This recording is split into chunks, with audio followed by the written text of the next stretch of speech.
المتقین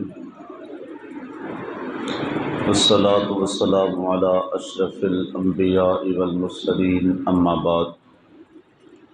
فاعوذ باللہ من الشیطان الرجیم بسم اللہ الرحمن الرحیم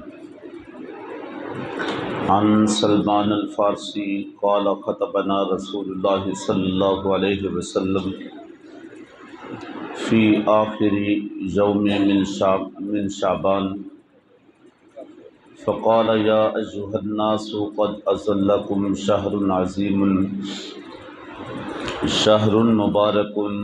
شہر فیہ لیلۃ خیر من الف شہر جعل اللہ صیامہ فریضۃ وقیام لیلہ تطوعا من تقرب فیہ بخصلۃ من الخیر کان کمن ادا فریضۃ فیما سواہ ومن ادا فریضۃ فیہ کان کمن ادا 70 فریضۃ فیما سواہ وہو شہر الصبر والصبر ثوابہ الجنہ وشہر المواساۃ وشہر یزاد فیہ رزق المؤمن من فطر فیہ صائما کان لہ مغفرۃ لذنوبہ وعتق رقبتہ من النار وکان لہ مثل اجرہ من غیر ان ینتقص من اجرہ شیء قلنا یا رسول اللہ لیس کلنا نجد ما نفطر بہ الصائم فقال رسول اللہ صلی اللہ علیہ وسلم یؤتی اللہ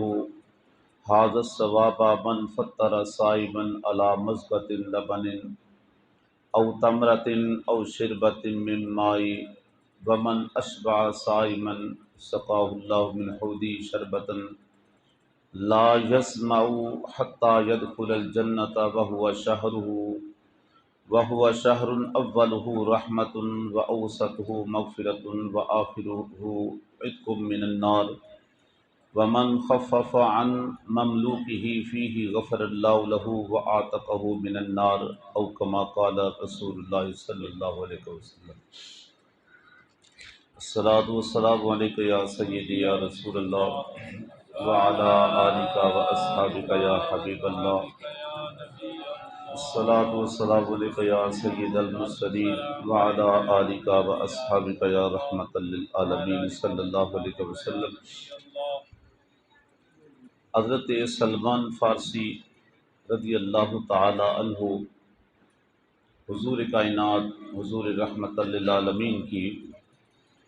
ایک بہت ہی خوبصورت اور جامع حدیث پاک روایت کرتے ہیں۔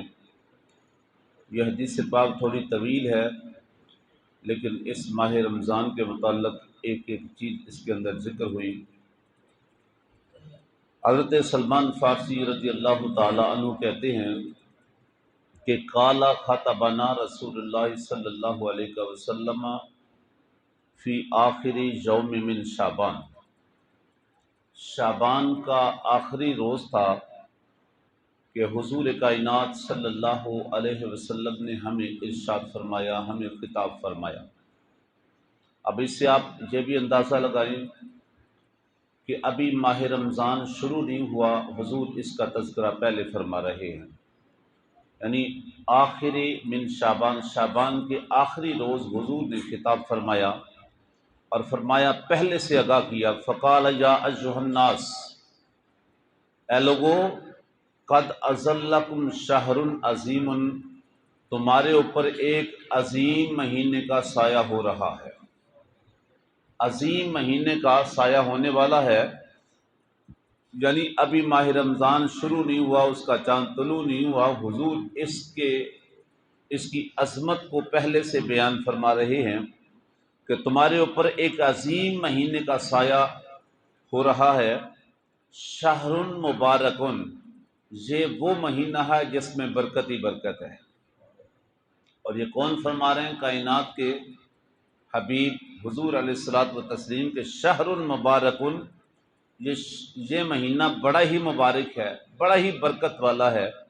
شہر فیہ لیلۃ خیر من الف شہر، اور یہ مہینہ وہ ہے کہ جس کے اندر اللہ رب العزت نے ایک ایسی رات بھی رکھی ہے کہ رات تو ایک ہے لیکن اس کی عظمت اور فضیلت 1000 مہینوں کی عبادت سے بہتر ہے۔ اور یہ 83 سال 4 مہینے بنتے ہیں، 1000 سال اگر 83 سال، یعنی رات ایک ہے، اور اس ماہ رمضان میں اللہ رب العزت نے اس ایک رات کو رکھ دیا ہے کہ اس کی عبادت، ایک رات کی عبادت خیر من الف شہر، 1000 مہینوں سے بہتر ہے۔ جعل اللہ صیامہ فریضۃ، حضور فرماتے ہیں کہ اس کے روزے اللہ نے تم پہ فرض کر دیے، وقیام لیلہ تطوعا، اور اس کی رات کا قیام تمہارے لیے نفل بنا دیا ہے۔ من تقرب فیہ بخصلۃ من الخیر، یاد رکھو اس مہینے کے اندر اگر کوئی ایک نفلی عبادت کرتا ہے، نفل ادا کرتا ہے، تو کانا کمن ادا فریضۃ فیما سواہ، اس مہینے کی برکت اتنی بڑھ جاتی ہے اور اس کی فضیلت اتنی بڑھ جاتی ہے کہ جس شخص نے ایک نفل ادا کیا، اللہ اس کے بدلے میں ایک فرض کا اجر عطا فرما دیتا ہے۔ ومن ادا فریضۃ، اور جس نے ایک فرض ادا کیا، فیہ اس کے اندر، کانا کمن ادا 70 فریضۃ فیما سواہ، اگر کسی نے ایک فرض ادا کیا، اللہ اس ایک فرض کو 70 فرضوں کے برابر اس کا اجر عطا فرماتا ہے۔ یعنی آپ اندازہ کریں 70 درجے اس کی فضیلت بڑھ جاتی ہے، اس کا ثواب بڑھ جاتا ہے کہ ایک نفل ادا کیا تو ایک فرض کے برابر اجر ہے، اور ایک فرض ادا کیا تو 70 فرضوں کے برابر اس کا اجر عطا فرماتا ہے۔ وَهُوَ شَهْرُ الصَّبْرِ، اور حضور فرماتے ہیں یہ صبر کا مہینہ ہے۔ دیکھیں نا، ایک بندے کو بھوک بھی لگی ہے اور کھانا بھی موجود ہے، ایک بندے کو شدت کی پیاس بھی ہے اور سامنے پانی بھی موجود ہے، لیکن نہ وہ کھانا کھا رہا ہے نہ وہ پانی پی رہا ہے، پیاس ہونے کے باوجود پانی نہیں پیتا، اور پانی ہونے کے باوجود وہ استعمال نہیں کرتا، بھوک بھی ہے کھانا بھی ہے لیکن پھر نہیں کھاتا، تو گویا یہ کیا کرتا ہے؟ صبر کرتا ہے۔ حضور فرماتے ہیں یہ صبر کرنے کا مہینہ ہے، اور والصبر ثوابہ الجنہ، اس صبر کے اوپر اللہ اپنے بندوں کو جنت عطا فرما دیتا ہے۔ وشہر المواسات، اور یہ مہینہ مواسات کا ہے، غم خواری کا ہے، ایک دوسرے کا خیال رکھنے کا ہے، ایک دوسرے کا لحاظ رکھنے کا ہے، ایک دوسرے کا خیال رکھنے کا مہینہ ہے۔ وشہر المواسات، اور یہی وجہ ہے کہ ماہ رمضان کے اندر اللہ رب العزت دلوں کے اندر بھی اتنی نرمی ڈال دیتا ہے، اتنی محبت ڈال دیتا ہے کہ شاید باقی مہینوں کے اندر بندہ اتنا کسی اور کا لحاظ نہیں رکھتا یا دھیان نہیں رکھتا جتنا ماہ رمضان کے اندر رکھتا ہے۔ اور اس کی وجہ کیا ہے کہ میرے کریم آقا نے فرما دیا ہے وَهُوَ شَهْرُ الْمُوَاسَات، یہ غم خواری کا مہینہ ہے، یہ کسی کا خیال رکھنے کا مہینہ ہے۔ وَشَهْرٌ يُزَادُ فِيهِ رِزْقُ الْمُؤْمِنِ، حضور فرماتے ہیں یہ وہ مہینہ ہے کہ جس کے اندر اللہ مومن کا رزق بڑھا دیتا ہے، مومن کے رزق میں برکت ڈال دیتا ہے۔ من فطر فیہ صائما کان لہ مغفرۃ لذنوبہ، اب جو شخص اس ماہ رمضان کے اندر کسی روزہ دار کا روزہ افطار کرواتا ہے، اتنا سا اس کا خیال رکھتا ہے کہ اس کا روزہ افطار کرواتا ہے، تو حضور فرماتے ہیں کان لہ مغفرۃ لذنوبہ، اللہ اس عمل کی برکت سے اس کے گناہوں کو معاف فرما دیتا ہے۔ وَعُتِقَ رَقْبَتُهُ مِنَ النَّارِ، اور اس کو دوزخ سے آزاد کر دیتا ہے، اس کے گناہوں کو معاف کر دیتا ہے اور دوزخ سے آزاد کر دیتا ہے، نجات عطا فرما دیتا ہے۔ وَقَانَ لَهُ مِثْلُ أَجْرِهِ مِنْ غَيْرِ أَنْ يَنْتَقِصَ مِنْ أَجْرِهِ شَيْءٌ، اچھا ہو سکتا ہے کسی روزہ دار کے ذہن میں یہ بات آ جائے، اللہ تعالیٰ اپنے بندوں کی فطرتوں کو سمجھتا ہے، اور ہو سکتا ہے کسی کے ذہن میں یہ بات آ جائے کہ سارا دن روزہ تو میں نے رکھا ہے، سارا دن بھوک اور پیاس کو تو میں نے برداشت کیا ہے، اب شام کو دوسرا بندہ صرف افطار کروا دے تو یہ سارا اجر تو اس کو مل گیا، یہ سارا ثواب تو اس کو مل گیا۔ اس غلط فہمی کو حضور نے پہلے ہی علیحدہ کر دیا ہے، اس غلط فہمی سے پہلے ہی آگاہ کر دیا ہے کہ کوئی اس غلط فہمی میں نہ پڑے، بلکہ وَقَانَ لَهُ مِثْلُ أَجْرِهِ مِنْ غَيْرِ أَنْ يَنْتَقِصَ مِنْ أَجْرِهِ شَيْءٌ۔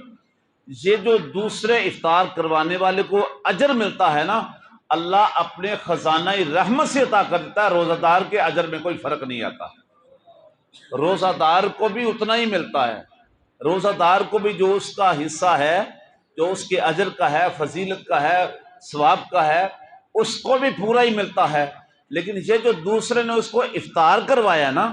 یہ جو اس نے ایک دوسرے کے ساتھ محبت کا اظہار کیا ہے، اللہ نے اس کو پسند فرمایا ہے، اور اس کو پسند کر کے اپنی رحمت کے ساتھ اپنے خزانہ رحمت سے اسے بھی اتنا ہی اجر عطا فرمایا دیا ہے۔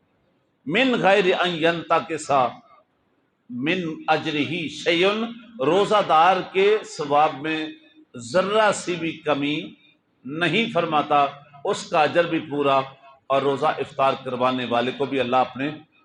خزانہ سے اسے اجر عطا فرماتا ہے۔ قلنا یا رسول اللہ لیس کلنا نجد ما نفطر بہ الصائم۔ یہ روایت کون بیان کر رہے ہیں؟ حضرت سلمان فارسی رضی اللہ تعالیٰ عنہ۔ انہوں نے کہا جب حضور نے یہ سارے خطابات فرمائے نا، ماہ رمضان کے روزے کا یہ سارا ذکر فرمایا، تو قلنا، ہم نے کہا، یا رسول اللہ صلی اللہ علیہ وسلم، اگر روزہ افطار کروانے والے کو اتنا اجر ملتا ہے تو لیسا کلنا نجد ما نفطر بہ الصائم، ہم میں سے ہر شخص اتنی ہمت نہیں رکھتا کہ وہ کسی روزہ دار کو افطار کروائے، یعنی اتنا اہتمام نہیں کر سکتا، اتنا انتظام نہیں کر سکتا، بہت زیادہ کوئی وہ خرچ نہیں کر سکتا، تو پھر اس کے لیے کیا ہے؟ یہ تو اس کے لیے ہو گیا جو اہتمام کرتا ہے، روزہ افطار کرواتا ہے یا سحری کرواتا ہے، جو اچھا انتظام کر سکتا، یہ تو اس کو لیے ہے۔ آقا جو یہ نہیں کر سکتا، جس کے اندر اتنی ہمت نہیں، فقال رسول اللہ صلی اللہ علیہ وسلم، یاد رکھیں یہ سوال کس کی بارگاہ میں آیا تھا؟ محبوب کائنات کی بارگاہ میں، اور اس بارگاہ سے کوئی خالی لوٹتا نہیں، کوئی مایوس ہوتا نہیں۔ میرے کریم آقا نے کتنے، میں کہتا ہوں انہوں نے سوال کیا، ہماری بات بن گئی، انہوں نے سوال کیا، غریبوں کی بات بن گئی، کمزوروں کی بات بن گئی۔ تو جب انہوں نے سوال کیا حضور ہر میں سے ہر شخص اتنی استطاعت نہیں رکھتا، تو اس کے لیے کیا ہے؟ فقال رسول اللہ صلی اللہ علیہ وسلم، تو حضور کائنات صلی اللہ علیہ وسلم نے فرمایا، یؤتی اللہ ھذا الثواب من فطر صائما علی مسقۃ لبن او تمرۃ او شربۃ من ماء۔ یاد رکھو، اللہ ہر اس شخص کو یہ اجر عطا فرماتا ہے جو بہت بڑا انتظام تو نہیں کرتا، بہت بڑا اہتمام تو نہیں کرتا، لیکن کسی روزہ دار کو فقط دودھ کی ایک گھونٹ دے دیتا ہے، علی مسقۃ لبن، دودھ کی ایک گھونٹ پلا دیتا ہے، اللہ اس کو بھی یہ اجر عطا فرماتا ہے۔ او تمرۃ، یا ایک کھجور پیش کر دیتا ہے، اللہ اس کو بھی یہ اجر عطا فرماتا ہے۔ او شربۃ من ماء، یا پھر پانی کی ایک گھونٹ پلا دیتا ہے، اللہ اس کو بھی یہ اجر عطا فرما دیتا ہے۔ یعنی یہ کمزوروں کے لیے جو اتنا نہیں کر سکتے، اتنا اہتمام نہیں کر سکتے، وہ بھلے ایک دودھ کی گھونٹ ہی پلا دیں، ایک کھجور ہی کھلا دیں، ایک پانی کی گھونٹ ہی پلا دیں، اللہ اس کو بھی یہ اجر عطا فرما دیتا ہے۔ اچھا، اس کے بعد اگلی بھی وضاحت فرما دی کہ جو شخص، یہ تو اس کے لیے ہے کہ جو ایک گھونٹ پانی پلاتا ہے، ایک کھجور کھلا دیتا ہے۔ اور میں اکثر یہ بات کہا کرتا ہوں، اگر دو روزہ دار اکٹھے ہو جائیں نا، تو وہاں ایک کام کر لیا کریں، ایک شخص ایک کھجور دوسرے کو پیش کر دیا کرے، دوسرا اس کو پیش کر دیا کرے۔ کئی لوگ مسجد میں آتے ہیں تو وہ اپنی اپنی کھجوریں لے آتے ہیں، وہ اتنا کریں کہ ہر شخص دوسرے کو ایک کھجور پیش کر دے۔ فائدہ کیا ہوگا؟ فائدہ دونوں کو روزہ افطار کروانے کا اجر بھی مل جائے۔ لیکن جس نے زیادہ اہتمام کر لیا، اس میں محبت میں اضافہ کر دیا، انتظام کر لیا، اچھا خرچ کر لیا، اس کے لیے کیا ہے؟ فرمایا ومن اشبع صائما سقاہ اللہ من حوضی، اچھا جس نے کسی روزہ دار کو سیر ہو کے کھلایا، یعنی زیادہ اہتمام کیا، جی بھر کے کھلایا، اس کے لیے اچھا انتظام، پوری افطاری کا اہتمام کیا، حضور فرماتے ہیں سقاہ اللہ من حوضی شربتن، اللہ اس کو میرے حوض کوثر سے شربت عطا فرمائے گا۔ اچھا اس کی برکت کیا ہوگی؟ لا یسمع حتی یدخل الجنت، جو میرے حوض سے پانی پی لے گا، شربت جس کو جام مل جائے گا، اس کا فائدہ، اس کی برکت یہ ہوگی کہ وہ اس کے بعد محشر کے اندر پیاسا نہیں ہوگا، حتی یدخل الجنت، یہاں تک کہ وہ جنت میں داخل ہو جائے گا۔ جنت میں داخلے تک اس کو پیاس ہی نہیں لگے گی، اس حوض سے، اس حوض سے، حضور کے حوض کوثر سے پانی پینے کا، جام پینے کا اتنا بڑا فائدہ ہوگا کہ جنت میں داخلے تک دوبارہ اسے پیاس ہی نہیں لگے گی۔ یہ اس کے لیے ہے جو پورا اہتمام کرتا ہے۔ وَهُوَ شَهْرٌ أَوَّلُهُ رَحْمَةٌ، یہ وہ مہینہ ہے کہ جس کا پہلا عشرہ رحمت کا ہے، وَأَوْسَطُهُ مَغْفِرَةٌ، اور درمیان والا عشرہ مغفرت کا ہے، وَآخِرُهُ عِتْقٌ مِّنَ النَّارِ، اور آخری عشرہ جو ہے وہ دوزخ سے نجات پانے کا ہے۔ وَمَنْ خَفَّفَ عَنْ مَمْلُوكِهِ فِيهِ، اچھا ماہ رمضان کے اندر جو شخص ظاہر ہے کئی ایسے دوست ہوتے ہیں کہ جن کے ساتھ ان کے مملوک ہوتے ہیں، مطلب اب وہ غلاموں کا وہ دور تو نہیں رہا، لیکن جو کہہ لے کسی کے ساتھ ملازمین ہیں، اس کے کام کرنے والے ہیں، اس کے زیر تحت کوئی اور لوگ بھی ہیں جو وقت گزارتے ہیں۔ حضور فرماتے ہیں جو شخص ومن خفف عن مملوکہ، جو شخص اپنے مملوک، اپنے جو اس کے کارکنان ہیں، کام کرنے والے ملازم، ان کے ساتھ تخفیف کر لیتا ہے، نرمی کرتا ہے کہ چلو یار اس نے بھی روزہ رکھا ہوا ہے، اس کے کاموں میں تھوڑی کمی کر دیتا ہے، اس کے ڈیوٹی میں کمی کر دیتا ہے، تو اللہ اس کو بھی کیا اجر عطا فرماتا ہے، غفر اللہ لہ وآتقہ من النار، اللہ اس کی مغفرت فرما دیتا ہے اور اسے دوزخ سے آزاد فرما دیتا ہے۔ اتنی بڑی برکات اس مہینے کی حضور علیہ الصلوۃ والتسلیم نے اس پوری روایت کے اندر ذکر فرمائی۔ اللہ کریم کی بارگاہ میں دعا ہے کہ اللہ تعالی ہم سب کو اس کا پورا احترام کرنے کی توفیق عطا فرمائے اور اس کی برکتیں سمیٹنے کی توفیق عطا فرمائے، آمین۔ وما علینا الا البلاغ المبین۔